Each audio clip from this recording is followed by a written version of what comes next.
Shankar IAS academy 19 ஆண்டுகள் பயணத்தில் 2200க்கும் மேற்பட்ட IAS IPS மற்றும் குடிமைப்பணி தேர்வாளர்கள். உங்கள் IAS IPS கனவை நிஜமாக்க உடனே 7677766266 என்ற எண்ணிற்கு கால் செய்யவும்.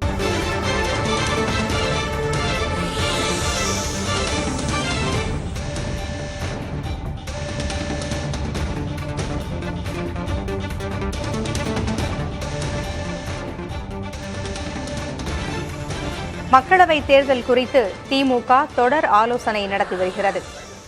திமுக தேர்தல் ஒருங்கிணைப்பு குழுவினுடைய ஆலோசனை நடைபெற்று வருகிறது. அண்மை செய்தியாக பார்த்துக் கொண்டிருக்கிறோம்.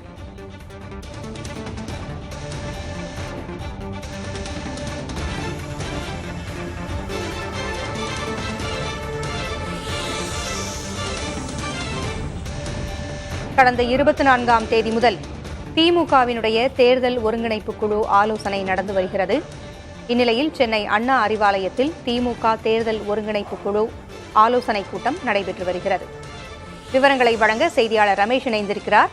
ரமேஷ், இன்று நடைபெறும் ஆலோசனை கூட்டத்தின் முக்கிய அம்சங்கள் என்னென்ன? தற்போது தென்காசி, நெல்லை MP தொகுதிகளுக்கு உட்பட்ட திமுக நிர்வாகிகள் பங்கேற்றிருக்காங்க. இதுல யார் யாரெல்லாம் இருக்காங்க பாத்தீங்கன்னா, மாவட்ட செயலாளர், ஒன்றிய செயலாளர், அந்த பகுதியில் இருக்கக்கூடிய பேரூராட்சி, நகராட்சி மற்றும் மாநகராட்சி மேயர் உள்ளிட்ட மக்கள் பிரதிநிதிகள் பங்கேற்றிருக்காங்க. சங்கரன்கோயில், பாளையங்கோட்டை உள்ளிட்ட அண்மையில் பிரச்சனைக்குள்ளான அந்த பேரூராட்சி தலைவர்கள் மற்றும் நகராட்சி தலைவர்கள் பங்கேற்றிருக்காங்க. அது மட்டும் பாத்தீங்கன்னா, இதுல கருத்து கேட்டு கேட்கிறாங்க. ஏற்கனவே பாத்தீங்கன்னா தென்காசியில சிட்டிங் MP இருக்கக்கூடிய தனுஷ்குமாருக்கு மீண்டும் வாய்ப்பு கொடுத்தால் எப்படி இருக்கும் அப்படின்னு கேட்கிறாங்க. வேற யாரு நீங்க வேட்பாளரா சஜஸ்ட் பண்றீங்க அப்படின்னு சொல்லி கேட்கிறாங்க. அதே போல நெல்லையை பொறுத்தவரை ஞான திரவியம் திமுக MP 2 தொகுதியும் திமுக தான் போன முறை போட்டிட்டு வெற்றி பெற்றாங்க. 2 பேருமே கொடுத்தா எப்படி இருக்கும் அப்படின்னு சொல்லிட்டு நிர்வாகிகிட்ட கேட்கிறாங்க.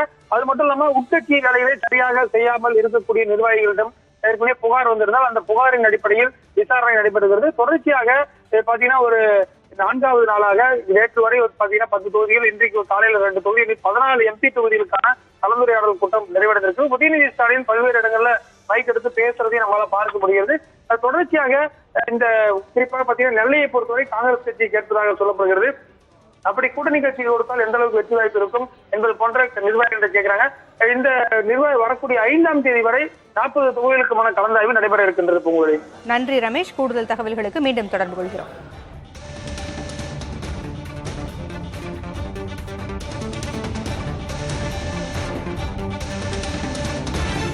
சங்கர் IAS அகாடமி 19 ஆண்டுகள் பயணத்தில் 2200க்கும் மேற்பட்ட IAS IPS மற்றும் குடிமைப்பணி தேர்வாளர்கள்.